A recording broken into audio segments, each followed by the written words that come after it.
pero por educación a los compañeros que ya están aquí, el doctor Hugo Aboites daría aquí la conferencia y posteriormente iría a la Plaza Lerdo para estar con los compañeros.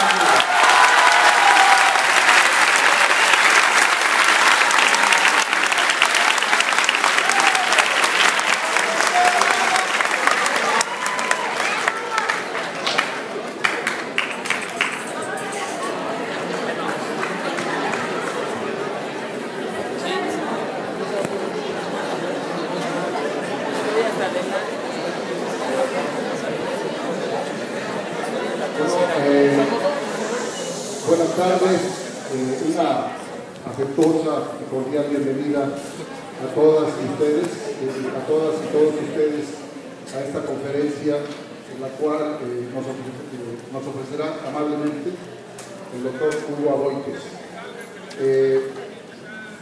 De alguna manera, para los convocantes para este evento, para esta conferencia, es muy importante el oír, el escuchar cuál es la posición que el doctor mantiene respecto a los acontecimientos actuales que tienen que ver con la reforma educativa, con de alguna manera una reforma que más que una reforma educativa parece una parcial reforma laboral, y de alguna manera la respuesta que el magisterio mexicano, particularmente de forma más intensa, en el caso de Veracruz, de algunos estados, y que despierta un gran interés no tan solo para estudiantes, para profesores, sino para el público en general, el saber, el conocer qué está ocurriendo, y de alguna manera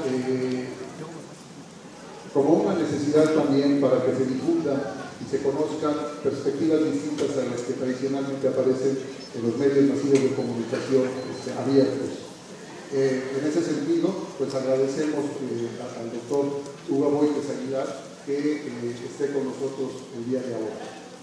Antes de iniciar esta plática, de alguna manera,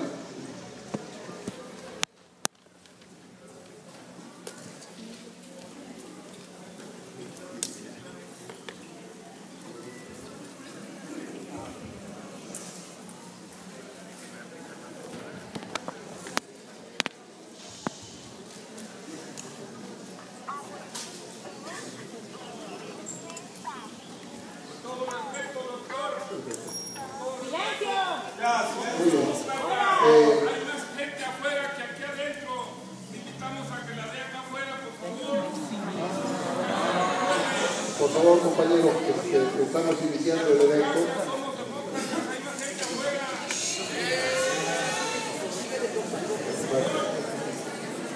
El doctor Hugo Aboites Aguilar es originario de Camargo y de Vicias, Iguala. Estudió la licenciatura en Filosofía en Italia y México y obtuvo la maestría y doctorado en Educación por la Universidad de Harvard, donde posteriormente fue académico investigador militar. Desde 1980 es profesor investigador titular en el Departamento de Educación y Comunicación de la Universidad Autónoma Metropolitana Xochimilco. Ha impartido cursos y seminarios en licenciatura y posgrado en esa y otras instituciones de educación superior del país y el extranjero. Ha escrito artículos y presentado trabajos en eventos académicos sobre educación en México, Argentina, Chile, Inglaterra, Canadá, Estados Unidos, Nigeria, República Dominicana y Brasil. Es autor, entre otros libros, de Viento del Norte, TLC y Privatización de la Educación Superior en México, publicado en 1996, El dilema de la Universidad Mexicana al comienzo del siglo, en el 2001, la reforma universitaria, junto con Emil Saber y Pablo Gentile, en 2008. Y ha establecido en numerosos libros y ha colaborado en numerosos libros colectivos. Es miembro del Consejo Mexicano de Investigación Educativa y hasta 2010 fue coordinador del Grupo de Trabajo Universidad y Sociedad del Consejo Latinoamericano de Ciencias Sociales. Ha sido miembro de órganos colegiados, diversos comités y secretario general del Sindicato Independiente de Trabajadores de la Universidad Autónoma Metropolitana. Su última publicación se llama La medida de una nación, los primeros años de la evaluación en México, historia y poder y resistencia, 1982-2002, recientemente publicado. Pues pasemos a escuchar al doctor Aboites. Nuevamente, muchas gracias por tu asistencia.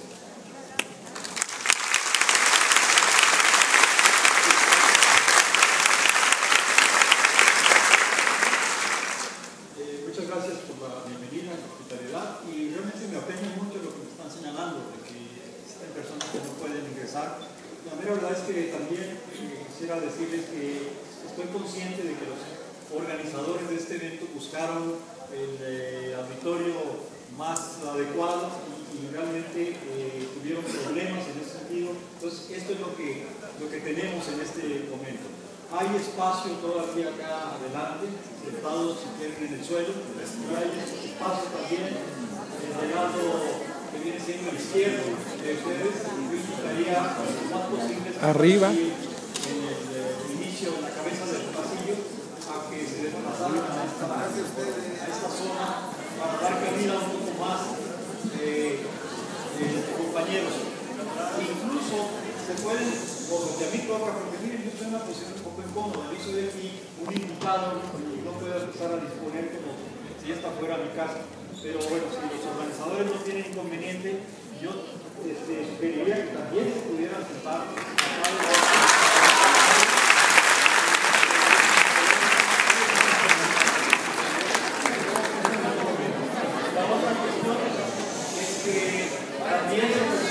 la posibilidad de que en lugar de hacer la conferencia aquí, se hiciera allá en el plantón. De hecho, yo estuve a mediodía por allá y el ambiente pues, me pareció muy festivo, muy interesante, muy importante, pero también eso se discutió, sí se discutieron distintas opciones.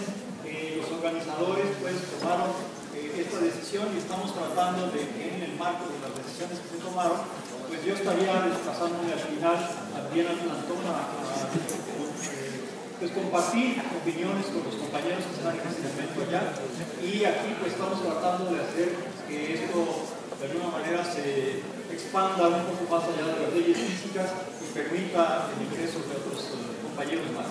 Entonces, de nuevo les hago la súplica a los compañeros que están a la cabeza de los corredores para que se incorporen. Pueden entrar por las puertas laterales también, hay una puerta lateral de este lado y otra puerta lateral de este otro lado, para que pasen acá al escenario. Y también aquí al frente hay la posibilidad de que por lo menos unos 40 compañeros pueden desplazarse aquí.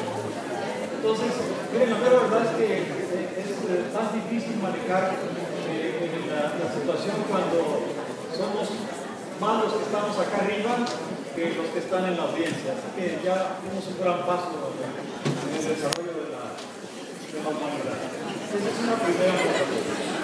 La segunda nota es que me desconcierta mucho el recibimiento con tantos aplausos como si me conocieran y como si supieran.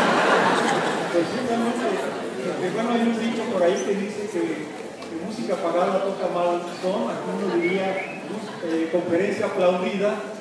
Desde antes, pues, también puede salir bastante mal, así que pues, me confunde, me causa, pues, emociones encontradas, que me aplaudan tanto, pero se los agradezco, siendo que lo hacen con la mejor intención y no la de confundirme todavía más. Pero,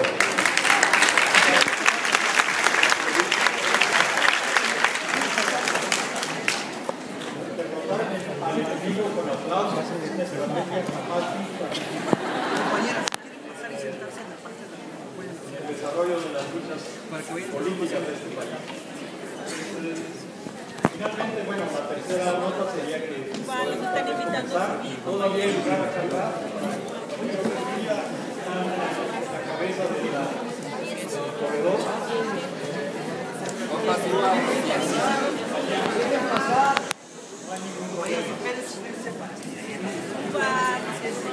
Cuba para que más gente entre. Bien, tal vez vamos a empezar ya a dar paso luego a las preguntas y intercambio que me parece puede ser bastante más interesante que solo uno profiriendo aquí un monólogo. En este momento de la reforma de la educación, y no digo reforma educativa porque se encuentra, me parece, en un momento clave. Un momento clave porque desde la visión gubernamental y desde la visión de los impulsores de esta reforma, estaríamos entonces, según ellos, en una situación donde ya se acabó el conflicto. Es decir, maestros, estudiantes, ¿por qué protestan? ¿A qué vienen todos estos quejas y cuestionamientos si ya se aprobaron las leyes? Las protestas, movilizaciones, marchas, dicen estos señores, tenían sentido mientras todavía estaban cocinándose las leyes, la reforma al tercero constitucional. Pero ya ahorita ya es juicio cerrado, expediente también concluido, y por lo tanto lo que toca es ponerse a trabajar para sacar de esta reforma lo mejor. Esa es la visión, es la visión que me parece, leo yo, en las declaraciones de los funcionarios gubernamentales y las declaraciones de algunos de sus impulsores de esta reforma de la educación. Sin embargo, es una paradoja que precisamente en el momento en el que ya se aprobaron las leyes, en el momento en que ya no son borradores filtrados, como lo que vimos en abril, por ejemplo, que ya no son iniciativas de ley que están discutiéndose en el Congreso, sino que ya son textos aprobados con la legalidad que puede dar el Congreso de la Unión. En ese momento es cuando el movimiento magisterial, el movimiento estudiantil, el movimiento popular crece en una dimensión que no habíamos visto anteriormente. Es decir, casi contradiciendo la idea del gobierno que dice ya aprobamos todo lo que había que aprobar, se ha terminado por lo tanto ya el conflicto. Es un deseo, una utopía, porque, insisto, es en un momento preciso en donde en Veracruz y en otros muchos estados de la República hay este cuestionamiento. Eso me vuelve a mi lugar modesto, que es el de pensar muy apropiadamente que todos ustedes están aquí por interés en la reforma y no mucho más. Gracias. Pero también hay otras posturas que conviene analizar. Hay quienes dicen, por ejemplo, que hay que solicitar la derogación y que ese es el objetivo fundamental e incluso único del movimiento. Esa es otra postura que está funcionando por ahí. Otra postura es la que dice que hay que recuperar, hay que regresar a la casa y ahí en cada escuela defendernos de estas leyes. Una postura más iría en el sentido de decir que hay que obtener lo que sea posible en la negociación a nivel de cada ciudad federativa y con eso ya demos por concluido este episodio de la historia de nuestra República Mexicana. Estas posturas, me parece a mí, requieren de un análisis un poco más detenido respecto de la naturaleza misma de este conflicto que estamos viviendo. Para eso quisiera señalar en primer lugar que lo que hoy estamos viviendo como conflicto a nivel nacional es algo inusitado. Y es inusitado porque es la primera vez, me parece a mí, en estos 2 o 3 decenios que han pasado, en que se nota con toda claridad que la educación se ha convertido en un campo de confrontación y de batalla, que va más allá del modelo educativo, que va más allá de los derechos laborales, que va más allá de las entidades federativas, que va más allá de los intereses concretos, corporativos que puede tener este o aquel sindicato o agrupación gremial de los trabajadores. Quisiera plantearlo como la tesis general, es un conflicto de clase social lo que estamos viviendo hoy. ¿Por qué digo esto? Porque si analizamos en primer lugar los actores de este conflicto, veremos por un lado que claramente hay una postura de la Organización para la Cooperación y el Desarrollo Económico, que es un organismo financiero internacional encargado de preservar el libre comercio y el desarrollo del capitalismo mundial, finalmente.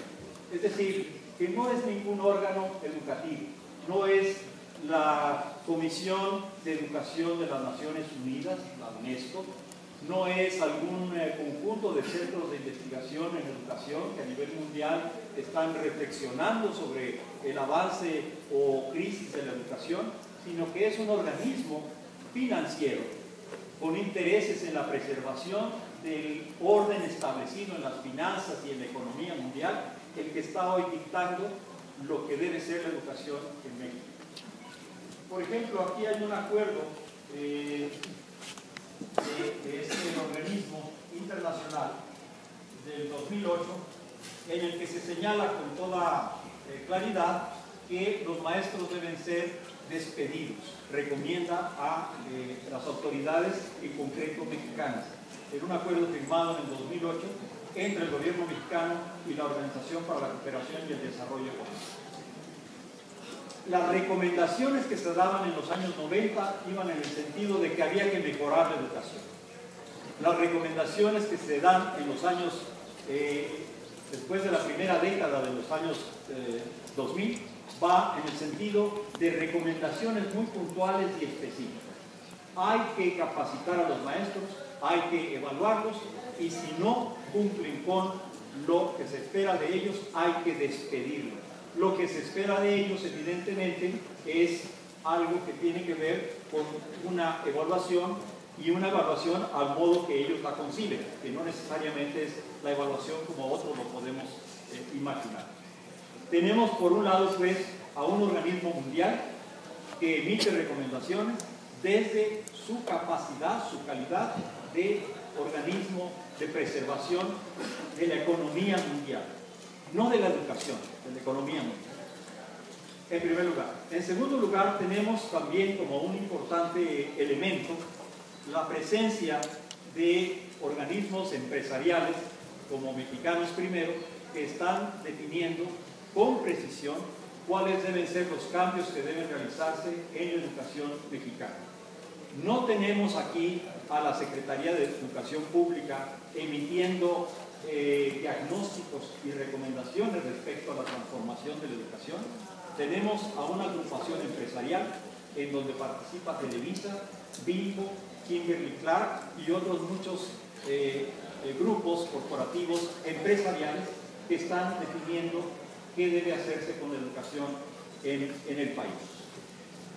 La cuestión no sería problemática en sí mismo. En un país libre todo el mundo puede expresar sus opiniones respecto de la educación o respecto de cualquier otro tema. Ese no es el punto.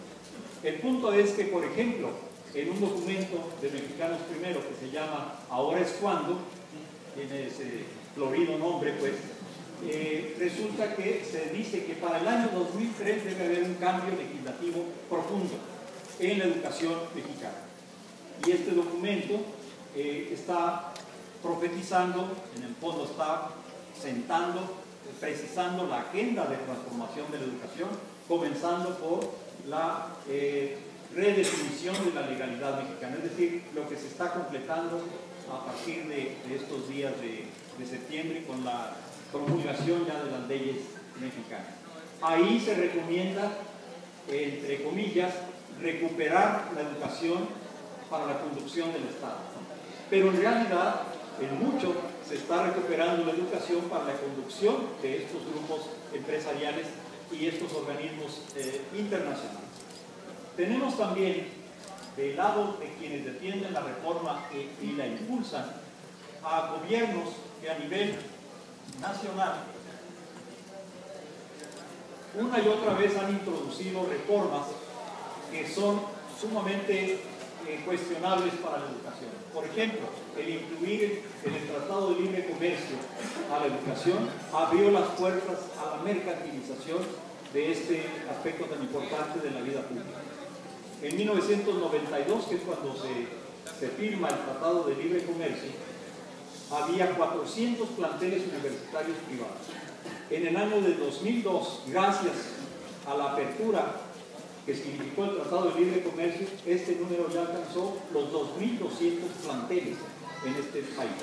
Es decir, hay una clara intencionalidad de privatización de la matrícula, de privatización de la educación en nuestro país a partir de los gobiernos de 1980. Entonces, el otro gran actor de la confrontación por la educación son estos gobiernos, no importa ya realmente de qué partido son, periodistas, panistas, tienen una misma agenda y que están claramente colocados del lado de impulsar esta reforma. Están también ahí, evidentemente, los medios de comunicación masivos más importantes, también están de ese lado. ¿Y en contra de quién? En contra, claramente, en primer lugar, de los maestros. Porque lo que se está haciendo es decirle a los maestros de México que ya no son trabajadores como el resto de los empleados públicos, que tienen ahora un estatus especial, que no son regidos por el artículo 123 constitucional, sino que tienen su propia y exclusiva ley que solamente los define a ellos como trabajadores especiales. Y evidentemente especiales no en el sentido de elevarlos, sino especiales en el sentido de reducirlos a un estatus, a una situación de empleados en donde a los que se les puede despedir en cualquier momento a través de una de estas evaluaciones.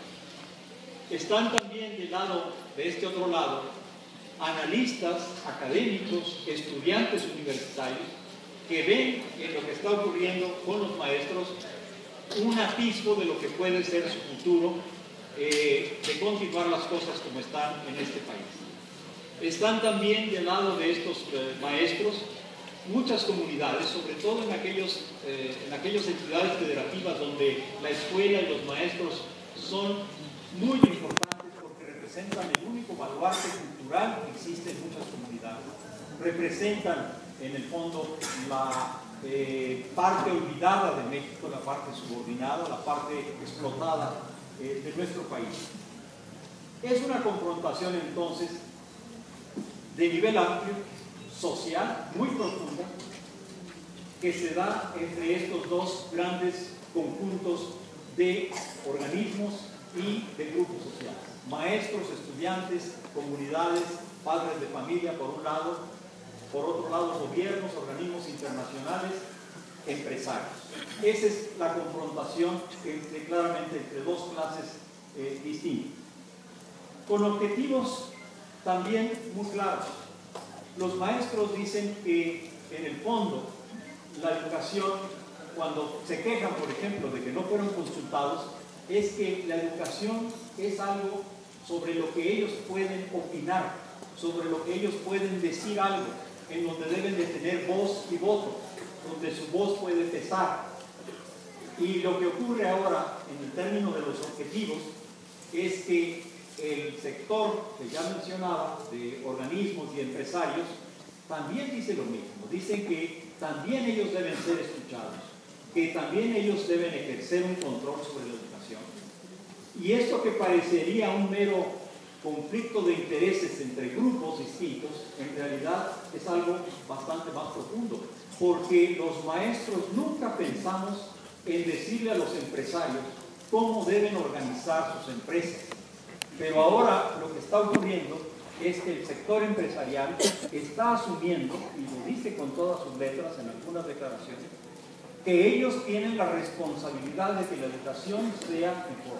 Ellos, no los maestros, no los gobiernos, no los estudiantes, no las comunidades. Y esa es la diferencia enorme, que los maestros sí podemos decir algo respecto de la educación, porque lo podemos hacer con base en los 20 o 30 años que tenemos trabajando. Los normalistas lo pueden decir también con base en lo que conocen, lo que han estudiado, y en base en su compromiso, en su vocación, su elección de una carrera magisterial. Entonces hay una diferencia enorme, que la educación es algo que pertenece fundamentalmente a quienes son los actores protagónicos, pero no a los empresarios, no a los organismos internacionales. Y entonces el conflicto está ahí. ¿Cómo se ejerce el control a través de estas leyes? Bueno, por una cuestión muy simple. Si un sector, un actor, puede despedir de su trabajo al otro, es decir, al maestro, pues evidentemente que está ejerciendo un control que no tenía anteriormente sobre la educación. Porque quien puede despedir a los maestros, pues evidentemente que tiene ya un control prácticamente absoluto sobre el rumbo de la educación. Las tácticas son también distintas. Se acusa mucho a los maestros de que son violentos, de que obstaculizan el libre tránsito de las personas, de que lo vemos en la Ciudad de México, se les dice que son sucios, que viven ahí acampados, que estorban, que no deberían de estar ahí. Es decir, una serie de vituperios de orden racista, incluso clasista, muy profundos. Confrontación entre dos grupos sociales, clases sociales. Hay también diferente acceso a los medios de presión. Los maestros no tienen otro mecanismo de presión que marchar, sentarse en plantón. No pueden, por ejemplo, invitar a cenar a los diputados. No pueden llevarlos a decirles, mire, tome mi avión, señor diputado, cuando usted quiera, y trasladarse con su familia a donde usted guste, está a su disposición. No tienen conocidos entre los diputados y senadores con los que le puedan decir, conseguir una cita con el diputado y el senador para, pues, en una cena en este restaurante muy elegante, discutir la cuestión de la educación, etc. Es decir, lo que se conoce como el cabildeo. Los maestros no tienen los instrumentos, no tienen las televisoras, por ejemplo. Eso sería interesante, ¿no? Que también a todos aquellos que se quejan de que los maestros están en la calle interrumpiendo el tráfico para hacer oír su voz, se les diera entonces una televisora para que hiciera la competencia a Televisa, a TV Azteca, y pudieran ellos también 24 horas al día, 20 horas al día, transmitir telenovelas sobre el magisterio, transmitir telenovelas sobre los malvados y perversos funcionarios gubernamentales, es decir, cambiar el mundo al revés. Eso no se puede hacer. Entonces, es cierto que sus medios de presión son clandestinos, casi, secretos, no se notan, pero son muy efectivos. Por ejemplo, ahora con la reforma hacendaria, en donde le están arañando a los empresarios, así un ratoncito, a algunas de las ganancias y privilegios que tenían, empezamos a ver planas enteras en los periódicos, empezamos a ver noticieros con analistas sesudos en el ámbito financiero que dicen, esto va a llevar al país a la ruina. Prediciendo pues una tragedia nacional si se impone este tipo de impuestos a la bolsa, a los productos de la bolsa, si se eleva, se prohíben las compactaciones, se llaman así. Entonces hay una diferencia fundamental que no se nota por el gran público, por la gran sociedad, de que en realidad son tácticas distintas, porque unos sí tienen acceso a muchos mecanismos de presión sutiles, pero muy eficaces. Soy primo hermano de la amiga del presidente, por ejemplo. Entonces es una manera de hacer esto. Que evidentemente pues logran hacer que diputados y senadores, lo notábamos ya hace unos momentos, todos tengan exactamente la misma línea. ¿Cómo es posible? Se pregunta uno cuando estamos negociando con los diputados y senadores junto con los maestros, que todos los diputados, independientemente del estado de donde vienen, todos tengan la misma postura, todos. Y dice uno que no hay diferencias regionales, que no hay intereses propios en cada entidad federativa, que a unos no les convenga ciertos artículos de la ley, que a otros sí les convenga. Pues parece que no. Y todos adoptan la misma postura. Gracias a que hay un cabildeo, una presión muy fuerte desde ese lado. Esta confrontación intensa de clases tiene una primera manifestación muy clara en el hecho de que se va en contra de los derechos laborales. Porque hay esta confrontación entre clases sociales, es que la víctima primera y más palpable de la reforma en la educación son los propios trabajadores de la educación. ¿Qué quiere un empresario de sus empleados? Pues la mayor flexibilidad posible, el mayor control posible, y eso no lo puede obtener con el magisterio si éste tiene un sindicato, si tiene derechos laborales establecidos en la Ley Federal de Trabajadores del Estado, si tiene, por ejemplo, para el despido, un itinerario que tiene que ver con ir a un tribunal de conciliación y arbitraje para que este despido pueda llevarse a cabo. Es decir, hay una serie de elementos de protección en el artículo 123 y en la Ley Federal de Trabajadores al Servicio del Estado que protegen históricamente a los trabajadores públicos, pero también a los trabajadores de empresas privadas. ¿Por qué razón? Pues porque en el siglo XIX ser patrón significaba ser como un amo de esclavos. Se podían determinar las condiciones de trabajo unilateralmente, sin ningún acuerdo con los propios trabajadores. Cuando vienen las grandes revueltas a principios del siglo XX, entonces empiezan a surgir legislaciones laborales protectoras de los derechos de los trabajadores. Y se establece que no puede haber jornadas mayores de 8 horas o de 40 horas a la semana, que las mujeres embarazadas no pueden cargar bultos pesados, que los niños menores de cierta edad no pueden trabajar en las minas y en otras condiciones insalubres. Es decir, se trata de proteger a la parte más débil de la economía en un país en donde quienes tienen el poder económico estaban también en control del poder de hacer con los trabajadores lo que quisieran. Esa parte de la legislación tan importante se borra hoy para los trabajadores de la educación. A ese nivel llega el daño, la agresión en contra del trabajador de la educación. Y lo más problemático es solo en contra del trabajador de la educación, porque el resto de los trabajadores al servicio del Estado no tienen todo lo que ahora dice la Ley de Servicio Profesional Docente, es decir, la necesidad de ser evaluados constantemente, la posibilidad de ser despedidos o readscritos a ser conserjes, secretarias, bibliotecarios, es decir, quitarlos del grupo, como ahora aparece en la Ley del Servicio Profesional Docente. No tienen un artículo 75, que es el que está en esta misma ley, que dice que cuando la autoridad considere que un trabajador está incurriendo en una falta de responsabilidad, le podrá iniciar un proceso de sanción.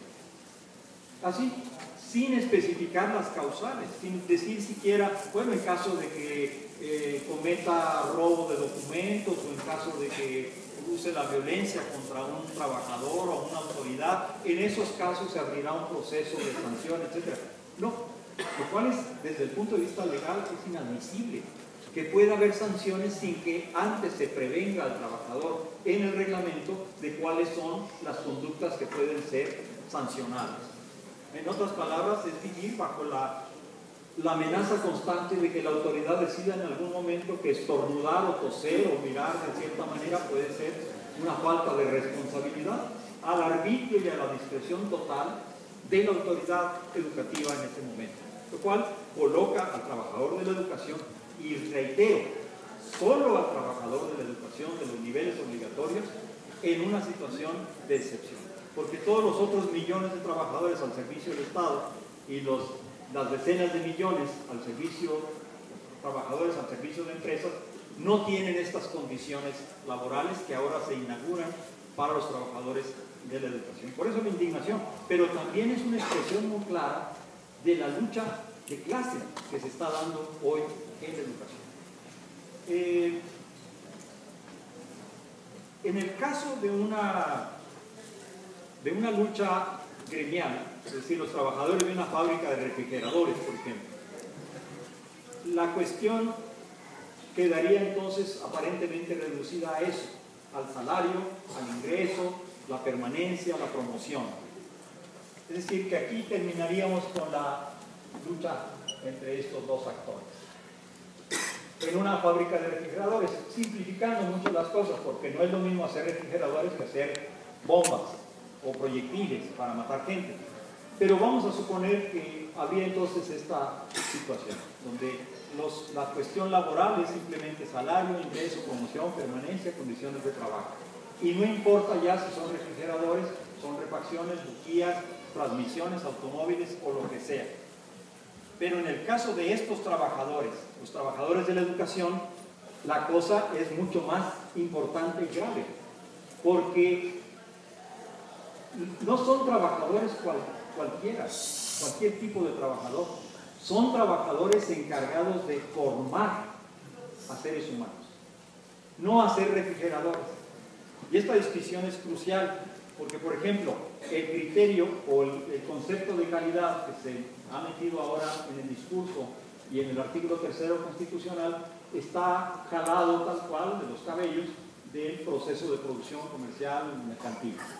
Y va en la idea de que, volvamos a los refrigeradores, de que un buen refrigerador es aquel que conserva el frío, es barato, no gasta mucha energía. Es un buen refrigerador.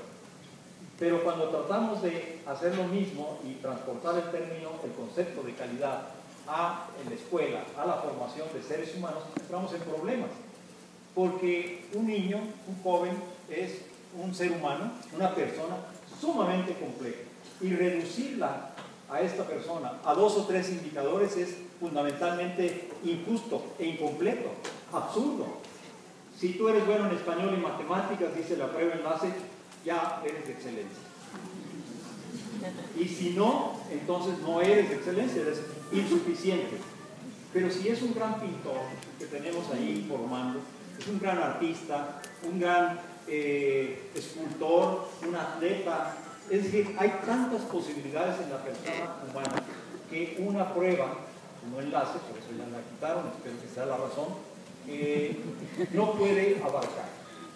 Pero bueno, entonces, la cuestión de la lucha y la presión de empresarios y organismos internacionales no se detiene simplemente en decir a los trabajadores de la educación, ¿saben qué? Para que funcione bien este sistema educativo, los vamos a reducir en sus condiciones de trabajo, en sus condiciones laborales. También quieren controlar el proceso educativo. También les interesa, y es más, yo diría que el factor, el interés fundamental no está tanto en reducir a los trabajadores, en convertirlos en doblegados, como dice Manuel Pérez Rocha hoy en su artículo, sino en que ellos representan, los trabajadores de la educación, un obstáculo para transformar la educación. ¿Por qué son un obstáculo? Pues lo estamos viendo claramente, porque cuando se trata de hacer cambios fundamentales en la educación, los maestros sí salen a la calle a protestar. Y entonces se trata de reducirlos a una situación de indefensión tal en donde opten por callar y obedecer. Es decir, que no presenten resistencia a los cambios que vienen. Entonces, ¿qué quieren los empresarios, los organismos internacionales de los niños y de los jóvenes? Quieren, y lo dicen con todas sus letras, que la educación sea un pilar del desarrollo económico, es decir, que su única función sea la competitividad internacional del país, y para eso formar capital. Y luego le agregan ahí, como una manera de ser condescendientes, humano. Capital humano está bien, pero es capital fundamental. Yo cuando quiero un capital, lo que quiero es que este capital reditúe. Yo no quiero un capital ahí como una obra de arte que está colgada en la pared de un museo. Yo lo que quiero es una máquina que trabaje, que genere. Puede ser capital físico, puede ser capital tecnológico, puede ser capital en la forma de patentes, o puede ser también humano. Y lo interesante aquí es que el discurso empresarial y de estos organismos es abierto, es patente, hablan de capital humano. ¿Qué significa también el poner a los empresarios a cargo de la conducción de la educación? Porque de eso se trata. Ellos se quejaban de que el Bester Gordillo manejaba la educación de este país. Y ahora la solución parece ser, mejor la manejamos nosotros. Y el problema, pues creo que no salimos del grave problema, porque, bueno, la señora se quedaba con mucho dinero, con muchas plazas, pero estos señores van a fondo contra el proceso educativo mismo. ¿Y qué quieren hacer? Que se rija por criterios de eficiencia. ¿Qué significa eso? En primer lugar, eficiencia en el uso de los recursos. Y dice uno, eso está muy bien, porque yo veo que hay gente que desperdicia los ICES los borradores, que usan las hojas de papel sin reciclarlas, dejan la llave abierta. Es decir, uno piensa desde sus propias categorías y dice, pues sí, está bien que haya eficiencia de recursos. No, pero Mexicanos Primero y la Organización para la Cooperación y el Desarrollo Económicos no piensan en esos términos. En lo que piensan a la hora de la eficiencia es en dónde voy a invertir los recursos para educación que me generen un fruto, me reditúe mayor ganancia en términos de capital humano. Entonces, ¿qué hacer? Bueno, una de las cosas que tengo que hacer es segmentar el sistema educativo. Es decir, no todo el mundo debe ir a la universidad, porque eso es un desperdicio de recursos. ¿Para qué meter a la universidad a jóvenes que van a tener que recibir cursos remediales, aportaciones, tiempo, energía institucional para ponerse a hacer eso? No es que ciertos jóvenes no tengan capacidad, es que ciertos jóvenes no fueron a las escuelas adecuadas, porque de nuevo, hay 40% de instituciones, de planteles en la educación básica, primaria, 40% que no tienen los 6 grados, es decir, primero, segundo, tercero, hasta de primaria, sino que tienen primero, segundo y tercero nada más, o tienen un solo maestro para los niños que son de primero, segundo, tercero, cuarto, quinto y sexto. 40% de las escuelas están en esa situación. Entonces, estos niños, evidentemente, que no reciben la misma educación que aquellos niños que están educados en escuelas públicas también, pero en la capital del estado, o en las colonias residenciales. Evidentemente que la educación es distinta. Entonces, la teoría y la práctica que proponen estos señores van en el sentido de hay que diferenciar los sistemas educativos. No todo el mundo puede ir a la universidad, por eso hay que hacer exámenes de selección para definir quiénes sí, quiénes no. Hay unos a los que les corresponde ir a la universidad y aprender las grandes corrientes del pensamiento, la sabiduría, esos serán los dirigentes del país, pero al resto hay que darles una educación técnica y nada más. Y en México, por ejemplo, en los últimos 20 años se han creado casi 100 universidades tecnológicas e instituciones politécnicas. Y prácticamente no se ha creado ninguna universidad como la Veracruzana, como la UNAM, como la UAM, como el Politécnico Nacional, es decir, las universidades o instituciones de educación superior grandes que cargan un peso, una densidad académica importante, que son centros culturales. Esos ya no se construyen, ya no se hacen. Y esto no es un resultado de que, bueno, así pasa en todas partes, ¿no? En el caso mexicano, tenemos 30% de los jóvenes en la educación superior. 30%. En el caso, pero este 30% nos coloca debajo de Perú, de Venezuela, de Uruguay, de Paraguay, de Chile, de Argentina, de Cuba, de Panamá, Ecuador, Bolivia, estamos por debajo de Bolivia también. Y México, lo repito, ya lo dije, es la 14ª potencia económica mundial en términos de riqueza, no de distribución de la riqueza, porque ustedes se van a explicar dónde está la distribución de la riqueza. Y entonces, ¿por qué somos de los últimos de América Latina, ni siquiera comparados con Europa o el norte de América? Porque se ha puesto aquí en vigencia, como en Chile también, la idea de que la educación superior no es para todos. Sencillamente no es para todos. Y esta es una manera de eficientar recursos. Esto significa que los recursos deben ser bien invertidos. Segunda idea es que la eficiencia en la formación. ¿Para qué enseñarle a los jóvenes filosofía, literatura, historia prehispánica? ¿Para qué enseñarles los grandes corrientes del pensamiento, los grandes hechos históricos, los que marcan, los que definen a la nación?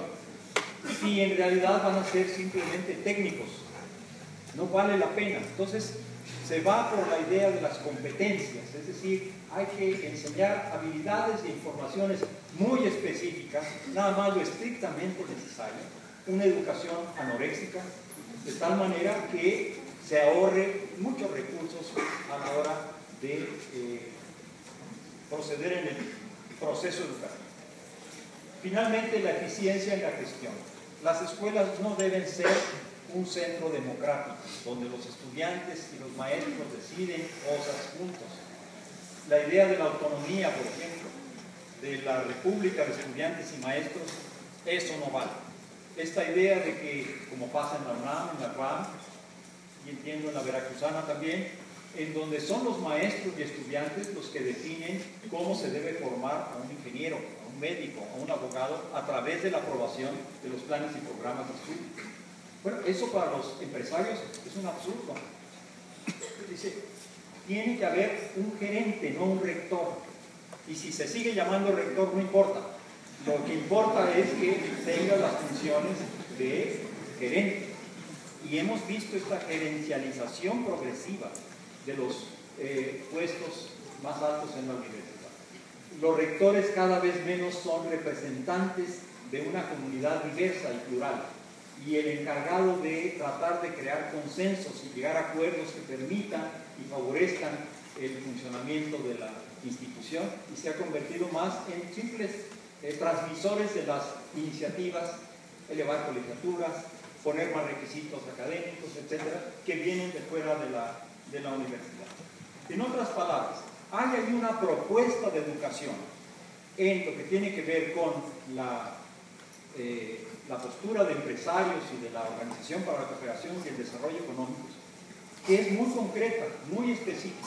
Es esa la propuesta de educación. Sin embargo, y ahí es otra confrontación que hay en el caso mexicano, es que en el artículo 3 constitucional y en el artículo 7 y 8 de la Ley General de Educación, a pesar de las transformaciones, se sigue diciendo ahí que la educación de los mexicanos es una educación científica, libre de fanatismos y en contra de la ignorancia, a favor de la solidaridad, del respeto a las culturas distintas, por el bien general de la nación, para resolver los problemas de la nación. Es decir, hay otra concepción de lo que es la educación, muy distinta, y es una concepción histórica avalada por muchos acuerdos, porque la Constitución finalmente sí tiene también un fondo de acuerdos sociales importantes, que está allí y que ahora se confronta directamente con esta visión de qué debe ser la educación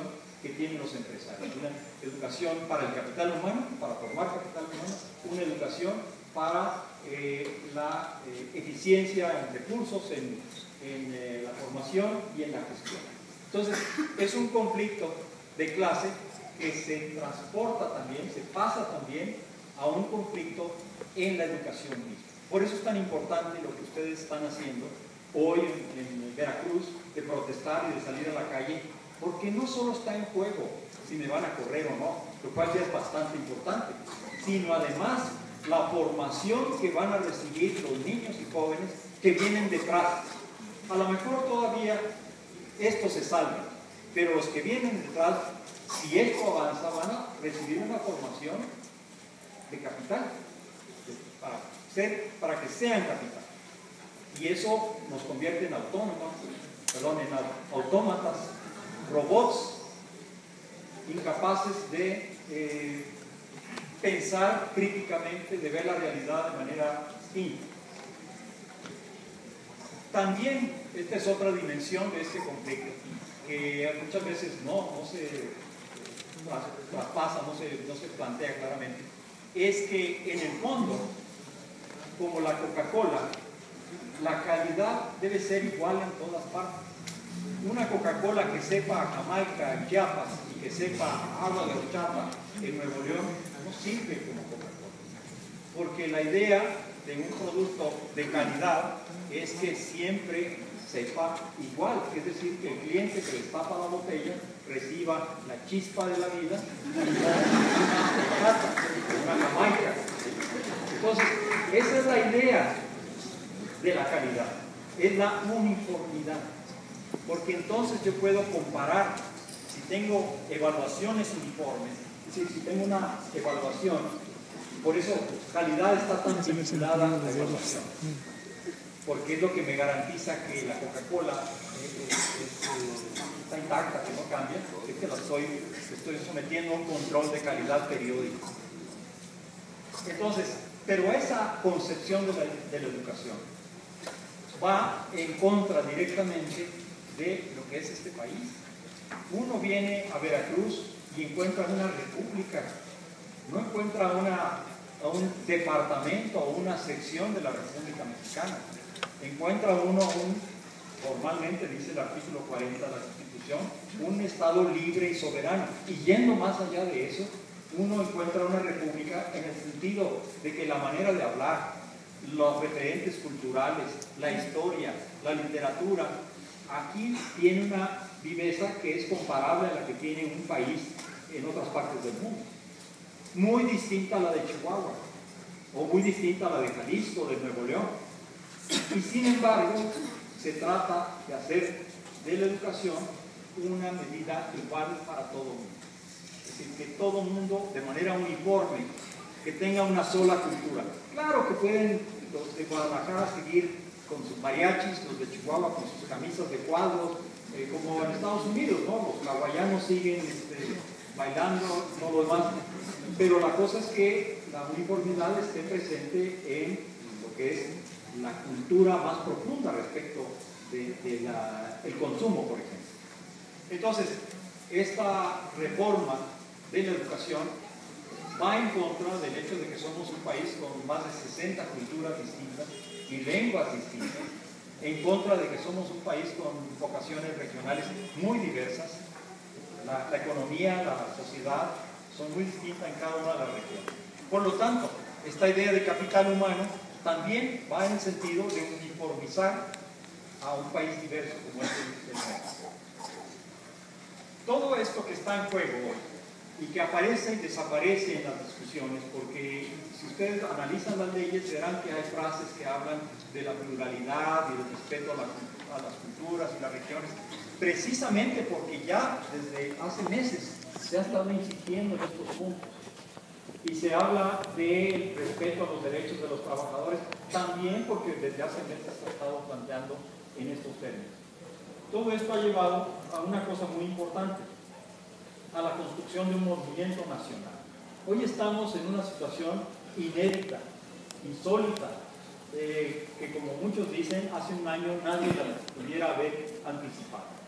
Habrá que agradecer a los planteamientos que consideraron que era el momento oportuno, agradecer obviamente con ironía y con muchas comillas, pero lo que se ha generado hoy es algo muy importante en este país, porque tenemos un movimiento nacional, estamos hablando de más de 30 secciones sindicales que de una manera u otra, unas de manera muy clara, muy contundente, como es el caso de Veracruz, están reaccionando contra esta agresión multimodal en contra de la educación a través de sus trabajadores, contra la pluriculturalidad, etc.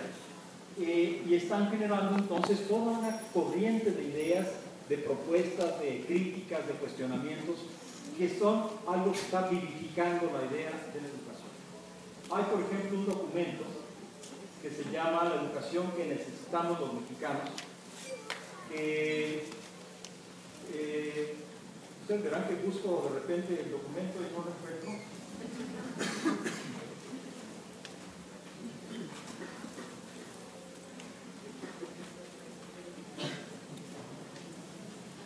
Se llama Hacia la educación que necesitamos los mexicanos.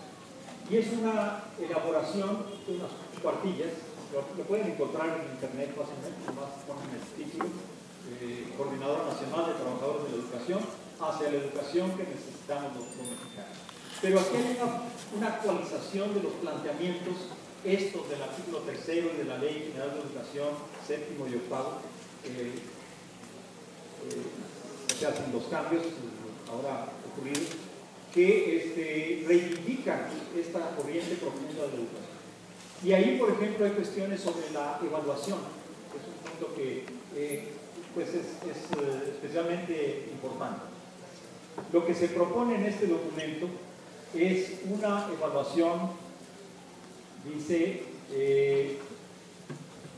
critica en primer lugar cómo la evaluación es un acto de arriba abajo. El centro del país evalúa a los profesores de las entidades federativas. Otra vez la vuelta al centralismo, a la uniformidad. Evalúa con un sistema y un instituto nacional, no con un instituto estatal o regional, sino uno nacional. Y no incluye en la legalidad la creación de institutos estatales de evaluación. Es una evaluación también generalmente a partir de un perfil único de qué es un buen estudiante y de qué es un buen maestro. No va a ser ya, dicen, una evaluación estandarizada, es decir, de estos de bolitas y de Ave María, fíjame la puntería, para saber exactamente cuál de las bolitas es la que tengo que rellenar. No es ya eso. Pero finalmente se va a establecer un perfil único, sea que sea por portafolios, es decir, que se haga una revisión de lo que ha hecho el profesor en su trayectoria académica, o sea, con lo que también se propone, parejas o grupitos, a evaluar en el salón de clase a los profesores, para ver qué hacen en el salón de clase, videograbarlos incluso. Pero toda esta evaluación va a tener un perfil, una concepción de qué es un buen maestro. Y ahí está el gran problema, que no existe una sola definición de qué es un buen maestro. ¿Por qué? Porque hay tantas diferencias entre grupos de estudiantes, entre escuelas, entre contextos sociales, regionales, que es imposible decir, como quería hacer la SEP hace 2 años, estos 24 rasgos resumen lo que es un buen maestro. No sé si vieron por ahí un listado de 24 estándares, donde se dice implícitamente que un buen maestro es el que hace que los alumnos interactúen entre sí. Un buen maestro es el que interactúa con los alumnos. Un buen maestro es el que repite hasta que todos los alumnos han aprendido. Un buen maestro es el que, etcétera. 24 conductas que tiene que tener el profesor. Evidentemente que si va a haber una evaluación, tal día le vamos a llegar a usted con el video, la cámara de video, para ver si usted cumple con el perfil del profesor. Pues yo lo que hago es ensayar antes ante el espejo todas estas conductas, estas habilidades, y entonces se va a volver una simulación tremenda. Entonces, aquí se propone otra cosa. Proponemos una evaluación distinta, de abajo hacia arriba. Una evaluación horizontal realizada desde las propias escuelas y comunidades, desarrollada como un ejercicio dialógico a nivel de cada zona, región y entidad federativa. Una evaluación que al mismo tiempo que describe los problemas, y fíjense, describe los problemas, no busca culpables entre los maestros, no busca decir, estos maestros son buenos, estos son regulares y estos son excelentes. No, sino que se enfoca a decir, ¿qué problemas tenemos en esta escuela? ¿Qué es lo fundamental? Si luego resulta que el problema tiene que ver con los maestros, como los maestros mismos lo reconocen cuando hemos hecho experimentos con este tipo de evaluación, es decir, ellos son los primeros en decir, lo que pasa es que hay compañeros que no vienen, que llegan tarde, que no preparan sus clases, y ellos son los primeros en autocriticarse. Entonces, se busca cuál es el remedio colectivo a partir del fortalecimiento de los propios colectivos de maestros a nivel de escuela para solucionar los problemas. Una evaluación que al mismo tiempo que describe los problemas, analiza los factores que los causan, los remedios que pueden darse y recoge las experiencias exitosas de maestros y escuelas para mejorar la educación. A partir de procesos de evaluación como estos, que comprometen a estudiantes, maestros, escuelas, comunidades y autoridades, es posible construir a nivel nacional y desde abajo políticas educativas ampliamente consensadas con los actores. Porque hay una cosa, cuando a uno le dicen, pase usted aquí al frente, lo vamos a evaluar, uno está sintiéndose en capilla, ¿no? Y entonces, lo que a uno le digan, a lo que a uno le dicen, uno responde con una actitud defensiva. no es cierto, o no lo hice porque yo entendí esto, o porque no tuve tiempo, etc. Pero cuando uno mismo hace la evaluación y ya no estamos buscando culpables, sino que estamos tratando de solucionar problemas, entonces lo que vemos es que tenemos un problema y entonces, ya que lo identificamos, la tendencia normal, común, general, es a decir, bueno, ¿cómo lo resolvemos? Porque es un problema de la escuela. Habrá siempre alguien que diga, no me importa, pero en general, aquellos que se dedican al magisterio, de entrada tienen un interés en ser buenos maestros. Yo no he conocido a nadie que diga, todavía, aunque dicen que ya hay cada vez más gente que dice, bueno, pues mientras yo voy a trabajar de maestro.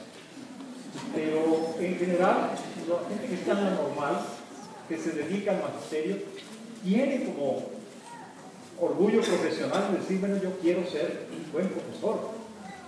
Entonces, eso compromete, una evaluación que yo mismo realizo, compromete a la acción. Entonces, propuestas como estas se están generando, se están discutiendo y son muy importantes.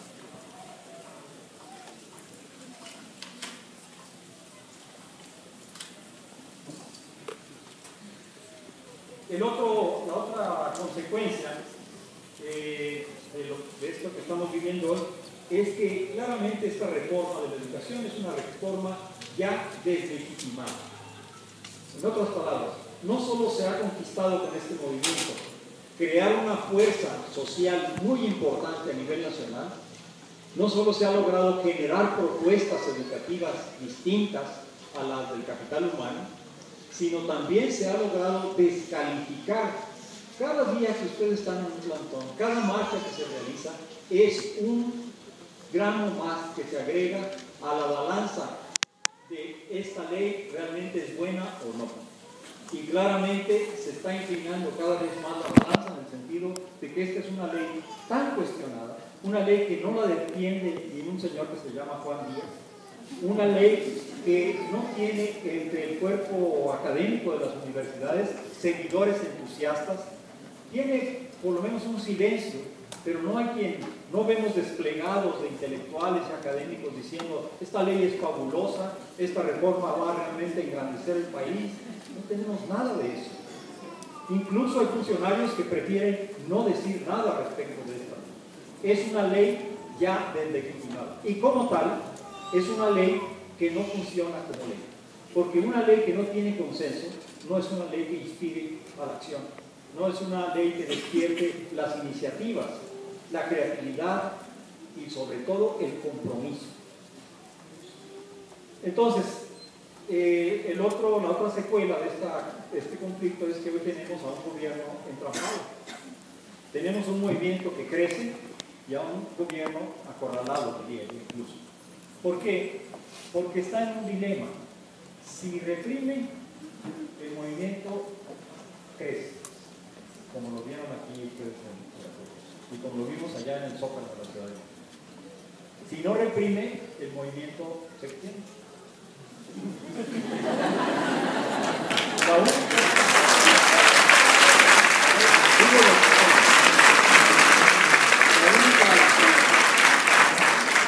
La única opción que está manejando en este momento el gobierno así de manera intensa es tratar de convencer a nivel local, llegar a acuerdos a nivel local con las fuerzas que están en movimiento para aplacar. Sea prometiéndoles que no se les va a afectar, a ellos en especial, a ustedes no se les va a pasar nada con esta ley. Díganle por favor, no, pues eso es otra cosa. No pasan al concreto. O también se cambia por plazas, por recursos, como una manera de mitigar este conflicto nacional.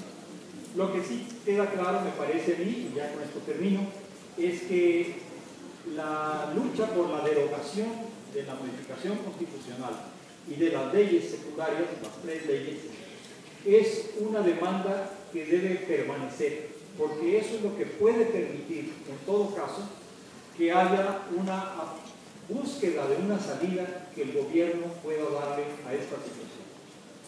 ¿Cómo puede ser esta salida que podría conseguir el gobierno? pues una salida como la que ya ha dado en la propia ley. Por ejemplo, en el caso de los colegios de bachilleres, de los CETIS, CEDETIS, CEBETAS, etc., ahí se va a aplicar la ley del servicio profesional docente.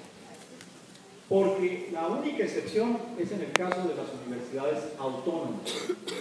Y ahí diría uno, bueno, pues hay cierta razón en que se exceptúe a las universidades autónomas. Pero quien vea el transitorio 20 de la Ley General de Servicios Profesionales, el servicio profesional docente, verá que hay otra excepción. En el caso del Politécnico se dice que será aplicada toda esta ley teniendo en cuenta la normatividad interna del propio instituto. Entonces dice uno, bueno, pues si eso se aplica ahí, ¿por qué no se aplica en el colegio de bachilleres, que también tienen su normatividad? Porque fíjense, aquí no solo son los profesores de educación básica los que están en juego, también son los de ahora recién llegados a la educación obligatoria, que son los de bachillerato, que no tienen ninguna experiencia en esto en lo que ustedes han vivido con más intensidad y que de repente ya son profesores de, digamos, de un nivel impartido por el Estado y sácatelas que les cae la reforma educativa sin pensarlo a los 2 años, 1 año, ¿no? Entonces, en esa línea también se puede exceptuar a los estados que tienen su propia normatividad, de tal manera que formalmente, no en un acuerdo aquí por debajo de la mesa, aquí entre amigos, etcétera, sino formalmente, el Estado diga, bueno, reconociendo la diversidad cultural, política, educativa que hay en el país, podemos ampliar este estado de, esta situación de excepción. Aprovechando las contradicciones y también las vaguedades que hay en la ley. Por ejemplo, el INE, si uno lee detenidamente el artículo 27 y el 28, en realidad no tiene facultades para evaluar. Y dice uno, ¿cómo? Instituto Nacional para la Evaluación de la Educación, ¿no? Se le faculta para que colabore, preste información, se coordine, contribuya, pero así una facultad propia, claramente definida en el sentido de que va a evaluar escuelas, a maestros, a estudiantes. No, lo único que puede hacer es dar lineamientos para la evaluación y dar directrices también para la evaluación. Sepa qué será eso de lineamientos y directrices, no se define, pero eso es lo único que puede hacer. ¿Y eso qué significa? Pues que va a ser la autoridad la que evalúe. Pero ¿cómo? Si se supone que el INE va a evaluar a los componentes del sistema educativo, pues entonces, y los componentes del sistema educativo son los profesores, los estudiantes y las autoridades también, entonces ¿cómo es que la autoridad se va a autoevaluar? Es decir, habría que dar toda una lucha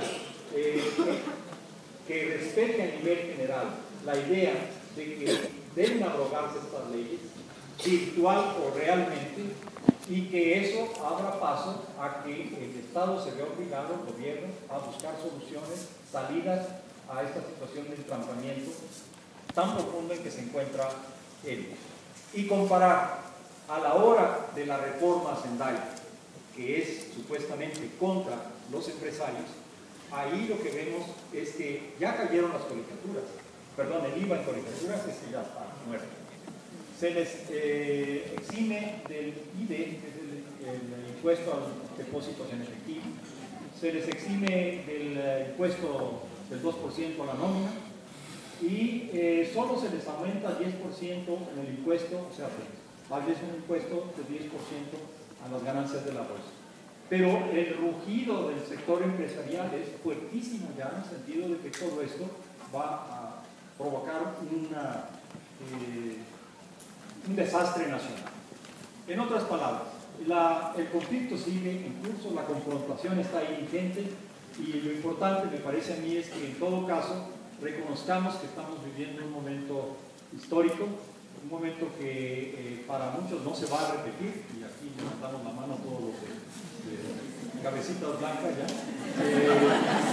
y que va a determinar para millones de niños y jóvenes cuál va a ser el futuro de su educación.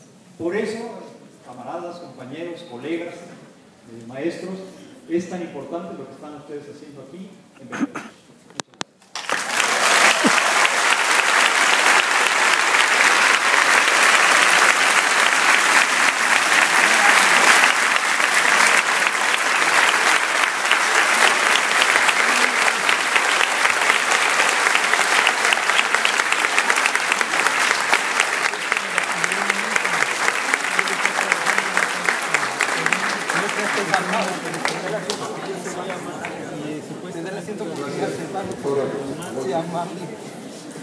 Vamos a pasar a la ronda de preguntas y comentarios.